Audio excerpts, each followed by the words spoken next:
Leave that thing open. Okay. You're listening to The Voice 17104.com. Welcome, my brothers and sisters, to the Richard James Show on 17104, The Voice. Greetings, my friends and family and the universe. It's good to be seen, and it's good to see you again. Another Tuesday has rolled around, and remember, this is Native American Heritage Month. Native American Heritage Month. And on the Richard James Show, we are celebrating Black Native American heritage. Many of our people are not aware of the fact that there are Black Native Americans. Most of them have an idea that they have some Native American blood. I'm talking about African Americans now. But they're not thoroughly familiar with the mixture, how it came about, where they are located, and the history of Black Native Americans. And I come to you with humility, and I talk to you a lot about my family, and I do that often. But I'll talk with you about my Native American background, and it's clear. Now, let me be also clear that according to 23andMe, which is one of the Heritage Research Foundations, I am 90% West African, Lower Sahara, and Black. That I can believe. Some of their conclusions makes no sense, because I know on my father's side, I had a great grandmother who had red hair, blue eyes, and looked like a white woman. Uh, they also said that I have Western European heritage. Now that would account for the blue eyes and the red hair. But what we have to take a look at is I know that excuse me, just had to point in some direction. I know that my mother's father was a man by the name of Lucius Armster. Lucius Armster, according to his kin, was, I would say, approximately half Cherokee is what we thought, and that's what they all thought. My daughter, who was in the genealogy and doing research, has discovered that he was Sioux. And then she traced the historical roots and found out that these folks started in Indiana, and they were Sioux, and they were in battle, and they lost the fight, and they went down to Georgia, and they were taken in by the Cherokee Native Americans. So they assumed that these folks were Cherokee. Now, if you saw my mother, you would wonder how in the world did she have a son that looked like me? Well, she did. I'm here to tell you. My mother looked like a Native American, pure and simple. The only thing that was black about her is her skin tone, and she was much, much lighter in terms of complexion than I am. But she had the high cheekbones. She had the, like my mother was barely 5 foot tall. I'm 6'1". But anyway, Lucius Armstrong, he was a character. And he died at a very young age. He died at the age of 54. And that was horrible. Now, I got to know some of his sisters and brothers. Aunt Daisy, Alberta, uh, Uncle Alfred. Uncle Alfred was an AME pastor, minister, and at one point he was president of the Atlantic City NAACP. He was an activist, and he looked like a black Indian. All of his features were Native American, but his skin was as black as the night. Beautiful man, beautiful personality. He was a pastor and a very active member, not only of his church, but as I said, of the civil rights movement. I come from a long line of people who were activists and fighters for civil rights. But my wife and I had the fortune before she passed to spend the day with my Aunt Daisy. And my Aunt Daisy, who also looked Native American, and she was Lucius's sister, indicated that they were Native American, and they were Native American on both sides. Their mother and their father, she said, had Native American blood and African blood, because we were raised in an African American culture. We were not raised on an Indian reservation. I don't know if my grandfather, I never got to know him, ever spent time on a reservation.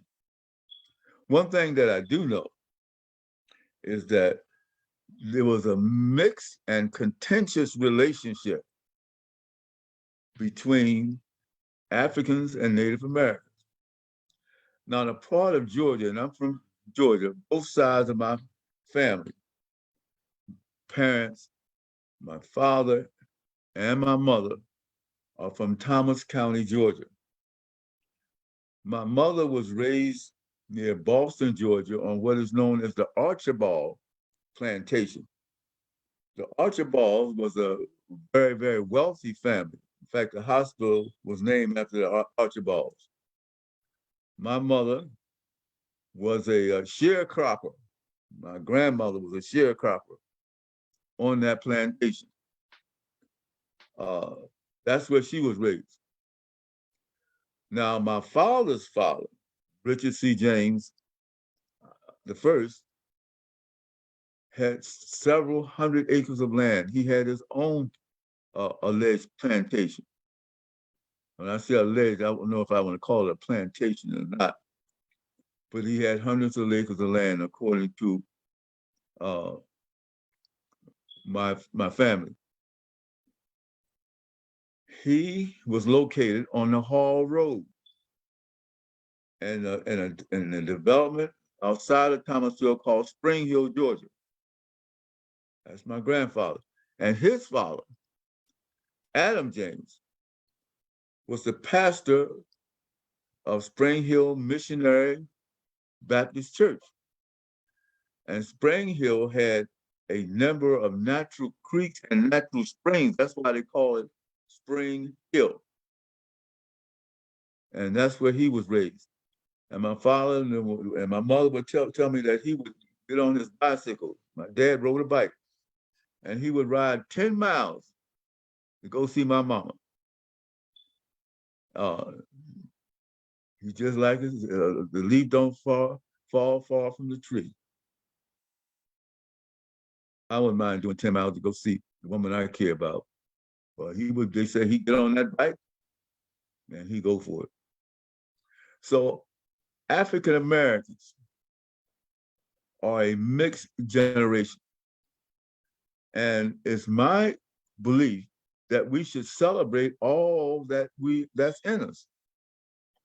That we should celebrate our heritage, celebrate who we are. Now, let's just take a look at historically, and some of the things we may have told you, but we have to repeat. There were groups of Africans that were Native Americans, full tribe. That's a fact. There were also groups of Native Americans like the Seminoles Indians that were mixed. Now, some Native Americans following after their European counterparts, had African slaves bought and sold. It's just that their attitude and toward these African Americans was not the same. And many of those African Americans and those Native Americans would, in fact, intermarry. And that's why you come up with your mixed generations. And they intermarry not only with their Black slaves, but also with their white masters. So you have racially mixed Native Americans that have both African and Native American blood. Now, we also know that the Europeans came in and took native land. England was one of the perpetrators of this. And they turned Georgia into a penal colony. Matter of fact, they took many of their prisoners and put them in Georgia to work for them, to work on crops, to work on plantations. They did that. They signed treaties with what was called in Georgia the Creek Indian Nation. Now, North Georgia, Cherokee, South Georgia was Creek. And the Creeks were a part of a multi-ethnic Indian nation in the state of Georgia, North and South Carolina, Arkansas, Tennessee, a vast amount of territory covered and owned by Native American people. And my folks were in what is not we know now as Thomas County. Thomas County. And I don't know if my folks were slaves or not, but I do know that my grandfather owned his own land. I also know that there were skirmishes, there were wars, there were battles between my grandfather and white racists, better known as the White Citizens Council and the Ku Klux Klan, who advocated white superiority. Now, along the Hall Road, if you ever been go to Hall Road, it's paved now. It used to be a dirt road. And they had trenches on each side of the road. Now, some of those trenches were dug out by prisoners, penal colony. And also, some of the African residents would make them deeper. So when they heard that the Ku Klux Klan planned to invade Spring Hill, they would get down in those trenches and wait for them. Let them move past them and then deal with them. Some theorists believe that my grandfather had left the area because they had really shot some of those Klanmen and began to find out who some of those Klanmen were in the town. And that because of his leadership, and we James have a habit of sticking our nose in things and stepping out front. And he did that, and the leaf don't fall far from the tree. And they say there was absence. I talked to Miss Lisa Hopkins, who's a dear extended relative, who told me that my dad and her husband went to Detroit together to work in the automobile industry. And they said that my granddad kept looking back. And her husband said, Richard or RC, you keep looking back, man. What are you looking back at? He said, I'm taking my last look at Georgia. I'll never come back. Others went up there to work. Clifford James, and some of the other brothers, some of the Hopkins, but they all returned home at some point. They went up there to make money and bring money back to their families and for their families. But they say my grandfather took his last look at Georgia. So I'm looking back at a life well spent. I fought a good fight, and I've kept the faith. But he did what he had to do, and he's buried. My wonderful daughter found his grave, found out where he's buried in Detroit. He died the year I was born at the age of 65 years old. But back to our mixed identity. We are about to celebrate one of the major holidays in this country. As a matter of fact, my family and I, we're going to be driving out to Columbus, Ohio, have dinner with our relatives in Columbus and some of our relatives from California. We're going to have Thanksgiving together. We're going to break bread together. So we're going to go out together to celebrate Thanksgiving. There's a lot of myths about Thanksgiving and the pilgrimage and the relationship between the Pilgrims and the Native Americans, and how the first Thanksgiving took place. Well, Thanksgiving in my house, and I wasn't so sure about the heritage, but Thanksgiving in my house was always a time of great joy and great feast. Not too many individuals on the planet Earth that I've come in contact with without cook my mother. My mother would cook sweet potato pie, cake, collard greens, fried chicken, turkey. She baked a turkey to make you want to smack yourself. She could do it. She was the cat's meow when it comes to cooking. So my dear beloved first cousin, Kay Cynthia Rogers, has pulled together the family, as many of us as she can pull together, and she's going to create a feast. And we're going to go down and partake of that wonderful feast and the joy and love that is brought together. And hoping that you are going to enjoy Thanksgiving. But you, my brothers and sisters, African Americans, understand that we are a mixed heritage. And we got, some of us have some Caucasian blood, and many of us have Native American blood. So we're like on both sides of the table. And I'm really looking forward to this. I'm looking forward to hear my daughter recite poetry. I'm looking forward to visit those folks.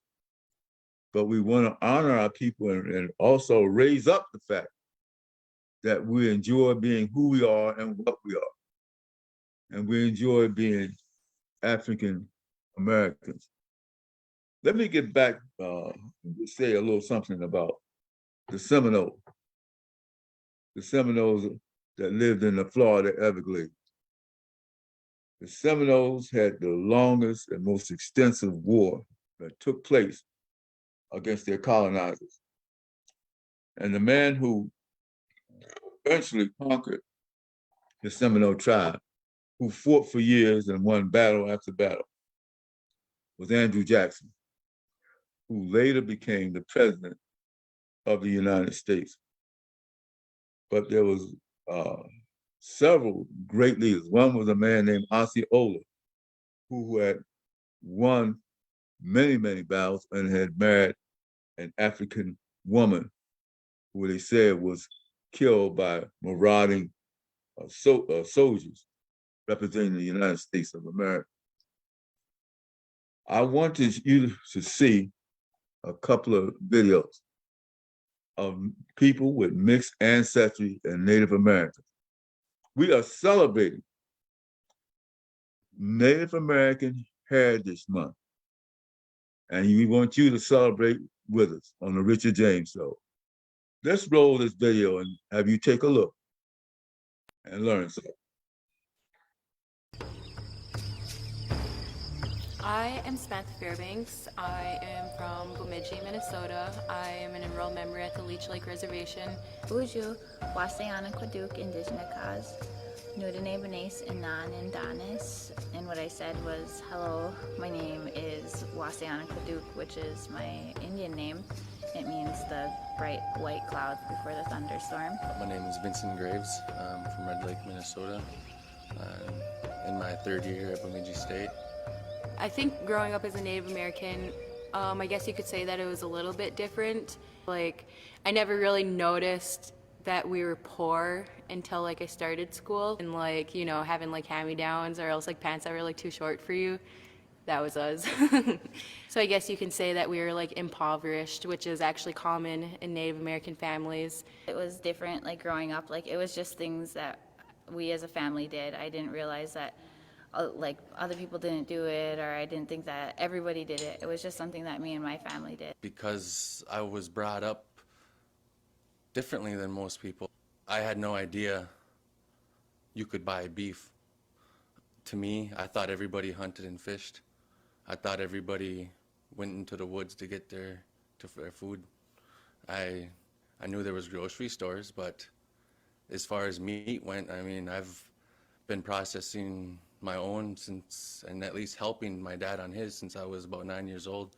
I think that we were more assimilated. I guess my family growing up, we didn't really necessarily practice any like Native American traditions or like anything about the culture. We didn't do that stuff. It wasn't, I don't know, it just like wasn't part of our family. I guess going to sweats and being ceremonial and that kind of things, like it's not nothing that I'm like super into, or like it's just not a part of my lifestyle. Like where I'm at in life, this is like just going to school, raising my kids. This is what I need to do. I hunted and fished, but I didn't rice when I was young, and I didn't start dancing, going to powwows until I was a little bit older, and then even then I didn't start experiencing ceremonies until I was even a lot older than that. You know, there are people who their entire family who's done nothing but rice, but they don't hunt. You know, it's different from family to family. Everybody's been affected by the trauma of colonization differently. Native American culture has been diminished like through centuries, and so like it's not really there anymore. It's more of the dominant culture that you can see like inside of everybody. To get like Native American culture, you have to go out and find it, versus like, you know, being able to go talk to your neighbor about something. Or else like there's like the boarding school era, which completely assimilated Native American children into the dominant culture. Inside these boarding schools, you couldn't speak your native language and you couldn't practice your Native American culture. And I view that as like the biggest downfall of like the culture, was kind of like the boarding school era, and how like the government like took the children out of their homes and put them inside of these schools like far away from the reservation. Like these children grew up not knowing anything about their culture or their language. And just the trauma of being ripped from, you know, your parents' arms or your grandparents' arms, you know, that people, like not only in Red Lake, but other reservations and other Native communities, you know, alcoholism is something that is relevant, you know, it's something that is dealt with, and largely is because the pain and the trauma that was inflicted with these adults in their youth at these schools. Like, because a lot of the things were lost. Like when Sam was talking about the boarding schools and assimilation, like a lot of the things were lost, and a lot of the historical trauma is like still affecting people today. And I think a lot of Native Americans in general are in like a survivor victim stage, where it's like we're just kind of picking up the pieces and trying to move on now. Like we're just holding on to what we have, and a lot of people are still struggling. I mean, sometimes it's more important that you survive through the day, the week, the year, than to try to carry on everything else. We are not taught our history. Our history is only taught from arrival of contact on. beyond that, we don't have a history. They don't talk about it. And even then, they only talk about certain things. I basically remember, the way I talk about it, I was like, yeah, I remember that chapter in history in third grade. You know, I feel like that's all the history on natives that we got. You know, it wasn't anything.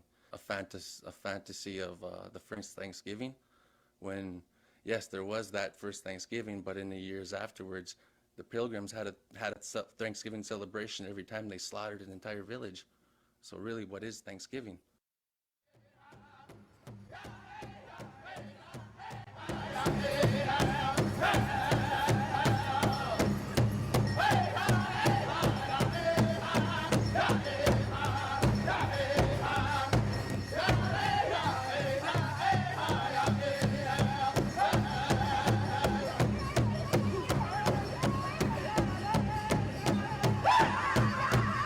And so as to be a Native American today, I think it's like our responsibility to like rebuild this culture and to like educate more people on Native Americans and just to like let them know that, you know, like we're still here and we still have culture and we're slowly coming back. My son, who's 6, he started out at Nagani, which is an all Ojibwe immersion school. The teachers only speak Ojibwe out there. So he's learning Ojibwe really fast. And we have the lifestyle that everyone thinks all Indians have still, like the culture and everything, the language. And then my grandma, who can speak Ojibwe but doesn't have many people to speak it to. My mother, who can only understand Ojibwe but she can't speak it. To me, who can't understand it, can't speak it. And now my son, like we're coming in a full circle. And she said it just makes her heart flutter because this is her great-grandchild and this is the first out of her grandchildren or great-grandchildren that she can speak her language to. So I feel like we're finally coming in a full circle. We are making progress in the way of teaching the little ones our culture to pass it on to them. And that's kind of what I feel like is my responsibility, and I kind of see that there are a lot of others who feel like that's theirs as well. So in a way, we are making that progress.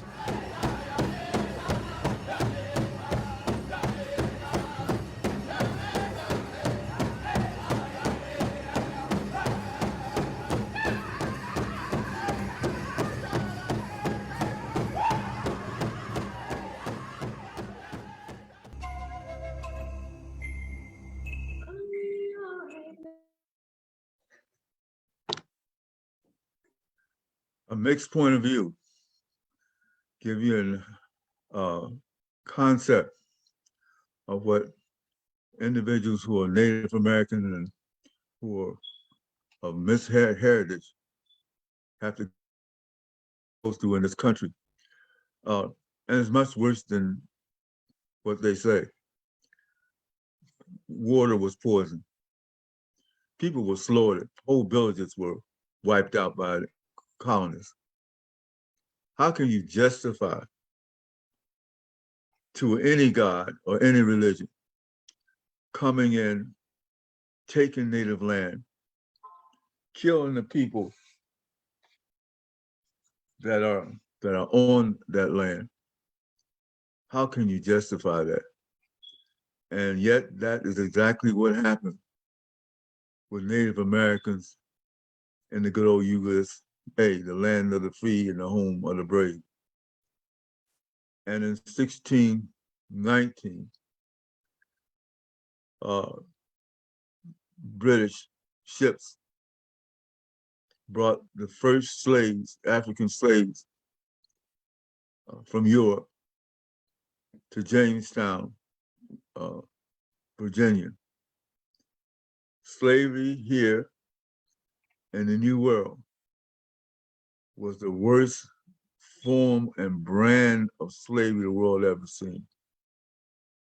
Slavery had existed in Africa prior to the introduction of transatlantic slave trade. Yeah, it exists. But people were not robbed of their soul, robbed of their language, robbed of their culture, the way Africans are being treated. And Native Americans were robbed of their very existence. People don't tell you that, for example, Cherokee had written language. They don't tell you that they built structures, not just lived in teepees. They were not just nomads wandering from place to place. There were villages, there were towns. California had a major urban area that was developed 100% by Native Americans. And that's a fact. 100% by Native Americans.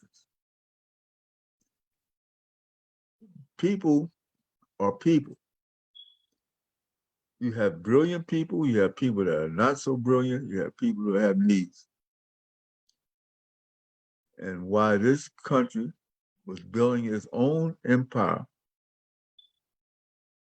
poor people and Native people were suffering. We have a second video that we want to show you about mixed heritage, celebrating Native American Heritage Month.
I think it's very important to know where you come from. Because a lot of people are losing their history. My grandmother has passed on, so the history needs to continue to go. They need to be able to share my stories.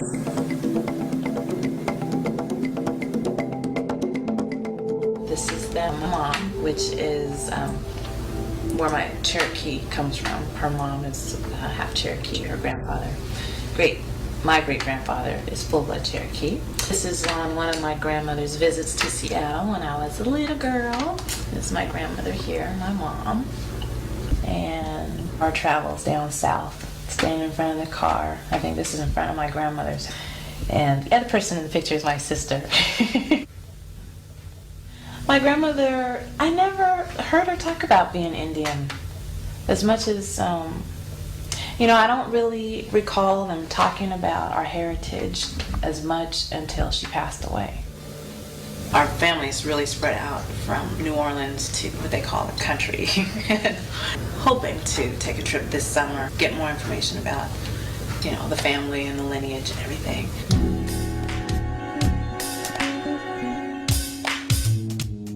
The best advice I received from an elder when I struggled with being mixed race was to be asked, so which one of your grandmothers then is unworthy of you recognizing her?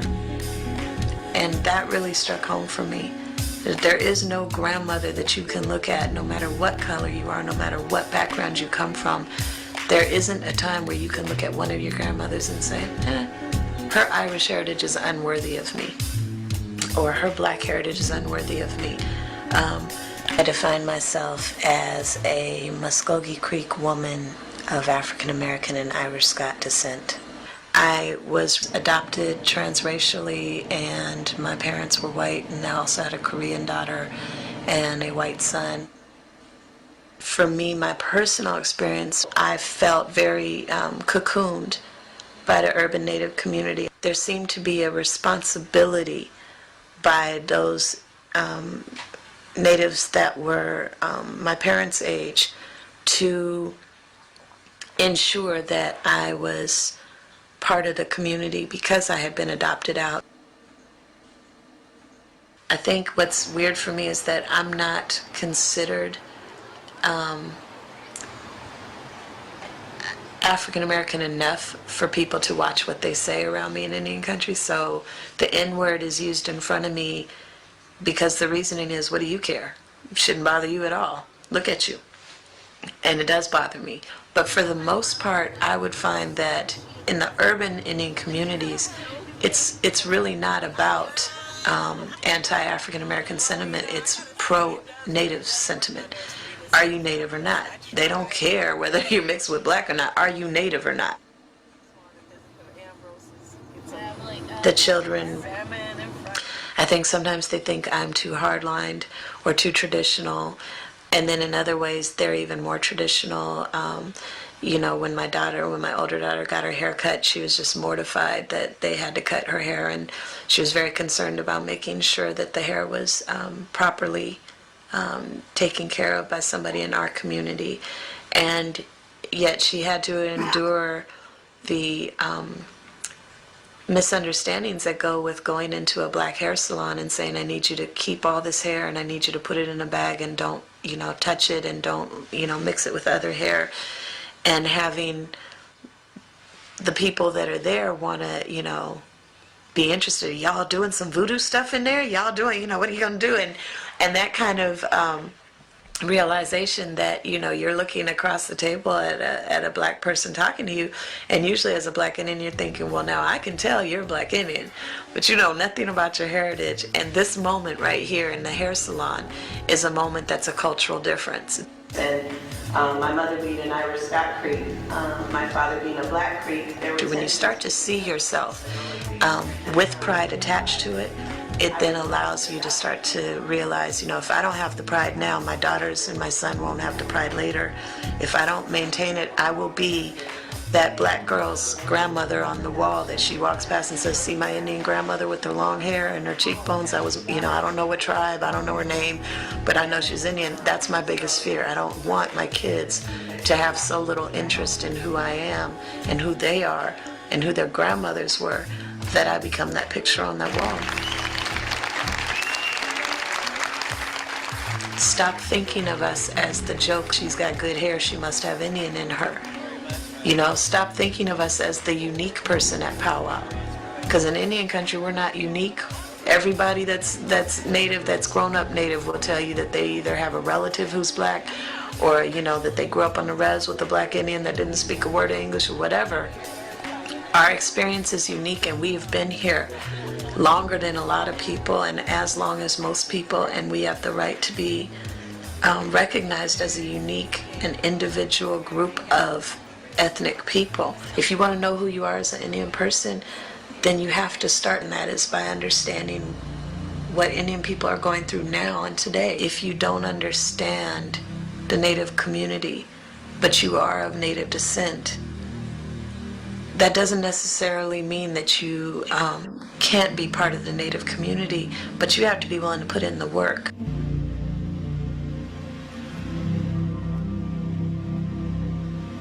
I know who I am, and society is so judgmental based on how we look. So everybody else sees me, I'm sure, as a black woman, I think,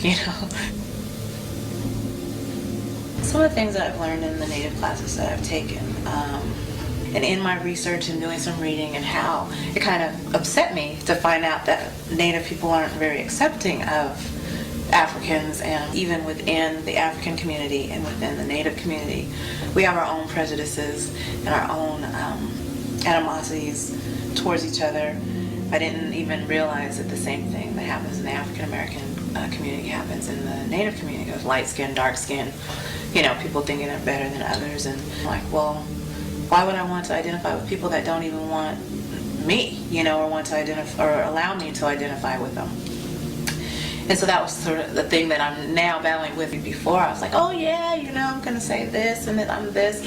Now it's like, well, that's not how I'm viewed or perceived or accepted, which even being a black woman, being accepted in society is, difficult. I'm not going to shun who I am, but I might start checking other on my applications, I don't know. This is something I'm kind of working through still. oral tradition among the Mohegan Pequot, because Mohegan and Pequot originally were one people, and the same language and traditions and everything. Mohegan Pequot came into this area of southern New England around the turn of the century, from 1500 to 1600, and they hadn't been here that long in the area before the Pilgrims landed in 1620. They stole the land from the native people that were here, but they stole the man to work it. So the only way the land of opportunity could ever take place would be to bring in a stock of slaves, because they could never work the land to produce all that it was capable of without that taking place.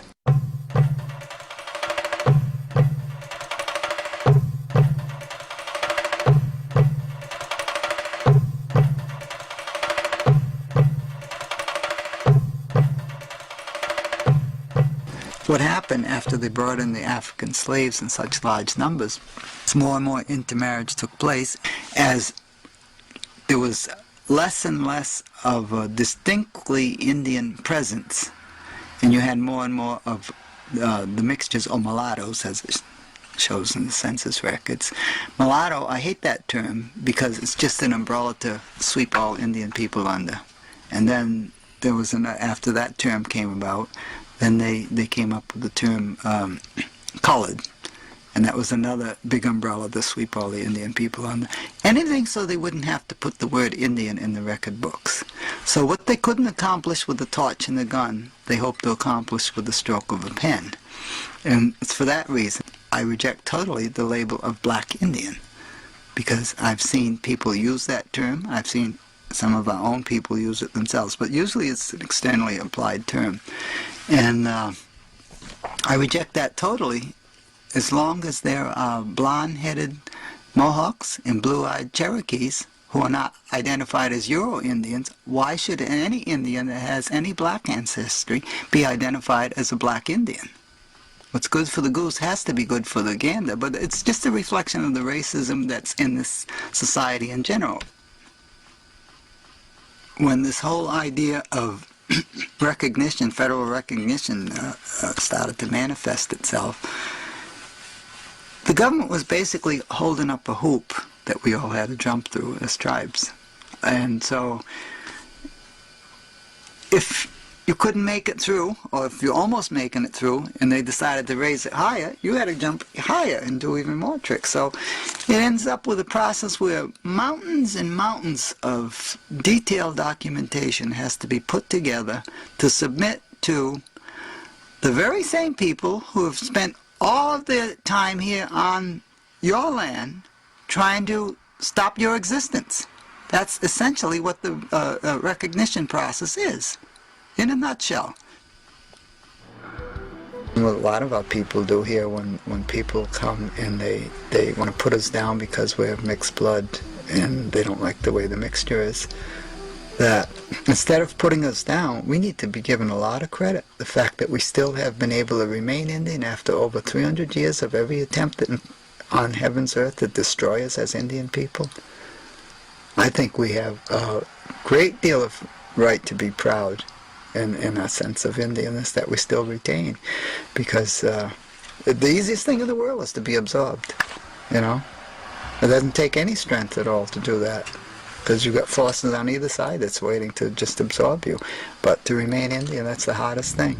And but survival is a beautiful thing.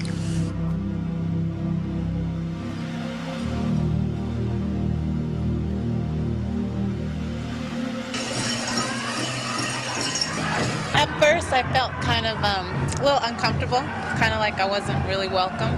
But kind of walking through a little bit and feeling pulled, you know, like I want to participate and want to be a part of it, but can't. There was an older woman that walked in that I was looking at. As soon as she walked in, I thought of my grandmother. And I think a lot of the older women, their features remind me of my grandmother and make me realize how much native blood she had in her, and I didn't really realize it, but I see a lot of it more in the older women. once I felt more comfortable knowing more about my history and probably connecting more with my native culture and some people in the community, I'd feel a little bit more like I would belong, but I think that would help.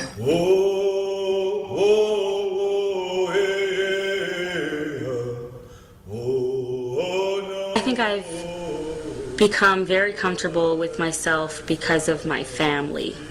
And I would probably give all the credit to my grandmother. She always worked hard to make sure that kids were happy. She always gave everything to make kids feel empowered.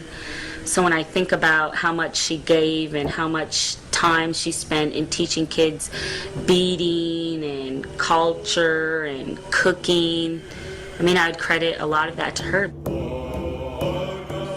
Well, I was born and raised my whole life on the Makah Indian Reservation in Neah Bay. You know, I can't think of a better place to raise your children in terms of having your family there. I mean, just living in the city and you see so many people suffer and do without. Just growing up in Neah Bay, we're all such a tight-knit community that there was always food on the table. People are always warm, and everybody opened their houses up to each other. So it's just a very loving, very giving, very friendly community. Just a lot of people that would give, you know, their last dime to you if you ever need anything. And I lived with my mother and my two sisters, Justina and Helona, and my father, Ernest Grimes. So pretty much grew up knowing that I was from the Parker family. Nobody ever really shined light on the fact that I was also African American and Irish, because everybody in Neah Bay was basically Makah, and the school was 99.9% Makah. We were Makah, so the only difference is we had curly hair and everybody else had long hair. And then when I went away to college, I found myself more so gravitating towards African American people, because that's how everybody off the reservation viewed me. Nobody had no clue I was born and raised on the reservation. And I had a lot of girlfriends who were African American, and some of them said I was more white acting, or I really was more Indian than I was black. And that was kind of the first time I had anybody really question or challenge me, when really I didn't think it mattered because I knew who I was. I don't have any children right now, but I do have nieces and nephews, and you know, we always share with them family songs so that they can sing them and hopefully one day dance to them. And my sisters always make it a point to bring them back home to Neah Bay to participate in the cultural dance practices. And when our family when we have a potlatch or something, make sure we go home and participate in that as much as we can, even though we live so many miles away from the reservation. But one big thing is, you know, growing up in the city, their teachers don't know that they're Indian. They don't know that when they probably hear them talk about Neah Bay all the time, just don't really know who they are, so they don't really stand up and celebrate their native side, because they pretty much identify as Native, and the teachers think of them as African American. I'm Katia Brown. I'm 10 years old and I'm in 4th grade. My name is Trelo and I'm 7 turning 8 this year, and I am in 2nd grade. Hi, my name's Freddie and I'm 6 years old, but I'm turning 7 and my birthday's in July 13th. So what tribe do you belong to? Neah Bay. Makah. Neah Bay tribal. Do people think that what do they think you are in school? Some people call me Mexican. What about you, Freddie? What do they call you? Nothing. What about you, Tia? Black. What do you tell them?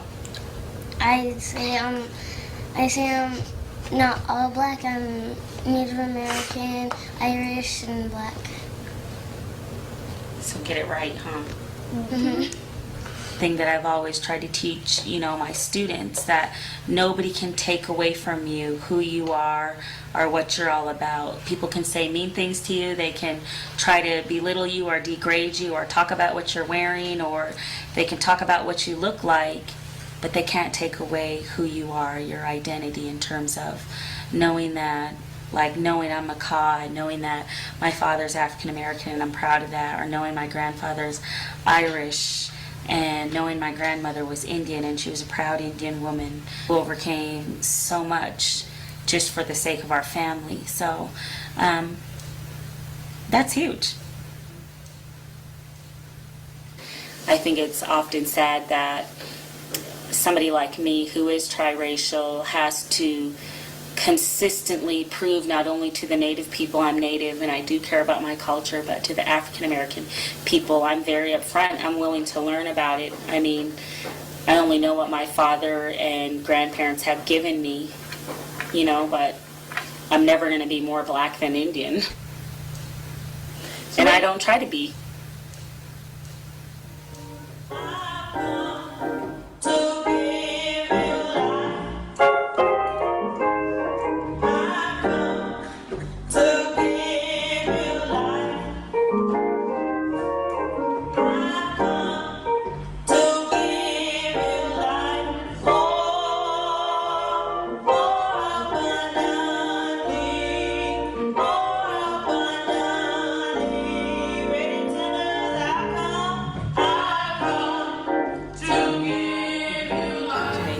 Things that happen in your life and how you respond to things, or if you're a strong person, where does that come from?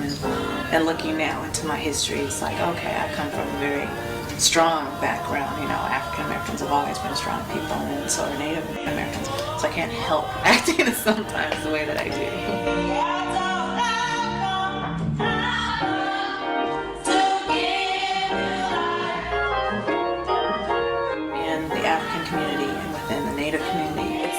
There's so many similarities just in history, I guess. Even though the experience is different, the feeling of what came out of that is, I'm certain, very, you know, similar.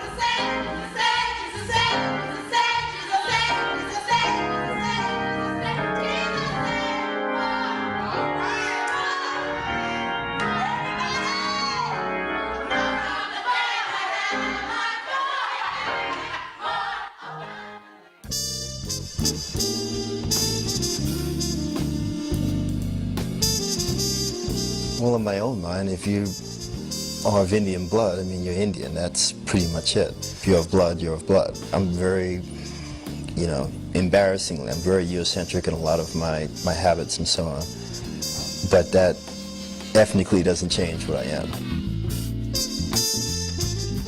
My father's a Yoruba.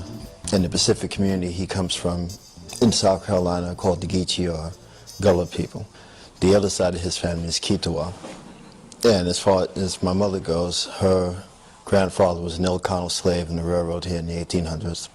And when they weren't, you know, necessary anymore, when they were setting up the reservation system in Oklahoma, he was dragged in with a lot of other Filipinos, and they were just marked as Native. In his case, he was thrown in with the Cherokee, otherwise known in all languages, the Kitawa people, and married my great-grandmother, and that was that. When I was in kindergarten, they had a color chart on the wall with, you know, the basic stuff, you know, red, green, blah, blah, blah. And we had to write a page on, you know, who we were. So I had to write my name and, you know, what country I lived in, such and such, and what I was. So I said that I was an orange person because I was going on the list, the color list that was above the closet. And the teacher called me up to the desk, and it's like, you can't say that you're orange. There's no such thing as an orange person. And I'm like, yeah, there is. They're brown people. And I pointed to other children in the class, and I said, they're whites, and there was one, you know. And I said, you know, there's other, you know, tan, and I pointed to a couple of, you know, Puerto Rican, you know, girls that were in the class and stuff. And I'm like, that's me, I'm orange. Because as far as I was concerned, you know, I looked orange, right? So that was the closest thing. You know, and even though, you know, I was a child and it was kind of laughed off as, by some people anyway, that it was, it's a little innocent thing, isn't that cute? Other people were very, very upset by it. My mother was not happy by it.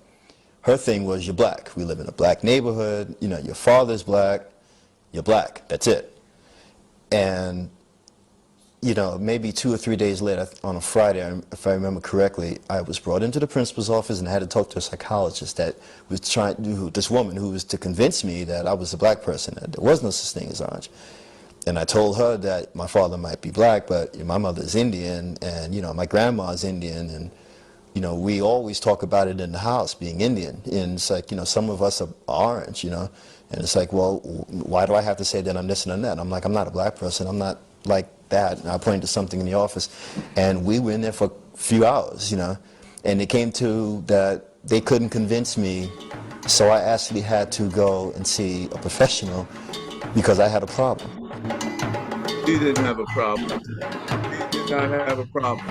My circumstances were such that. Coming down to the end of our show, he had no problem whatsoever. The problem was in the individual trying to interpret who he is. I tell folks of mixed ancestry all the time, lift up who you are, respect and love who you are. Whether it has to be Caucasian, whether it has to be Native American, Asian, or African American, find out about your heritage, find out exactly who you are. It's very important. So, this month we have lifted up our heritage, the heritage of African and Native American. So it's good to celebrate and enjoy our ethnicity. Now, folks, I want to say some things. We're nearly end, and I always like to repeat to you that we are still in the business of selling African art, African clothing, African artifacts down at the Lebanon Valley Farmers Market in Lebanon, Pennsylvania. Here's a picture. African Paradise is the name of my business. You can see some of our pictures of statues. We have all kinds of art there at our vending space, and we look forward to seeing you. We'd love for you to come by and say hello to us. We also appreciate your purchases. We also can fix you up with some beautiful African outfits. We have caftans, we have mud cloth, we have two-piece outfits, we have boobas, things that you need. You will be able to find there at the Lebanon Valley Farmers Market, and they're under new ownership right now. A young man has purchased the market and bring about some very positive and much needed changes. So come on down. We have Mexican food. We have Greek. We have poultry.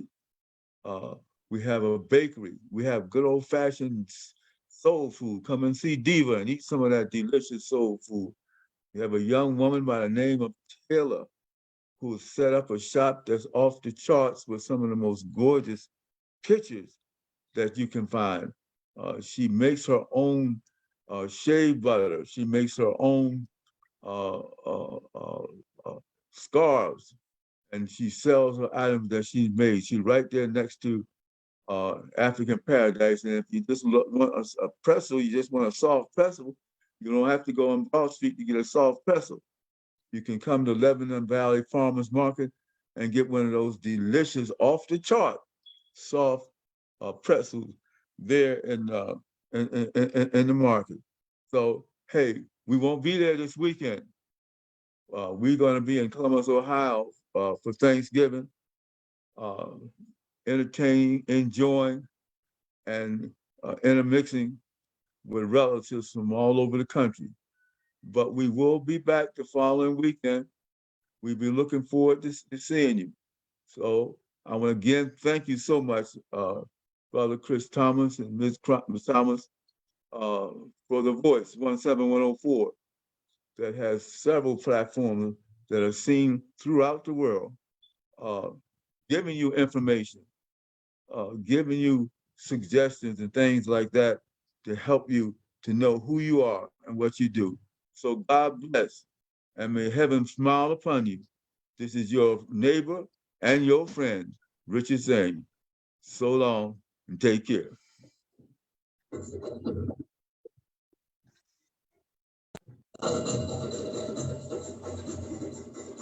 Thank you again for tuning in to the Richard James Show. Our African and our African American programs are set up to educate you on what's going on in this world.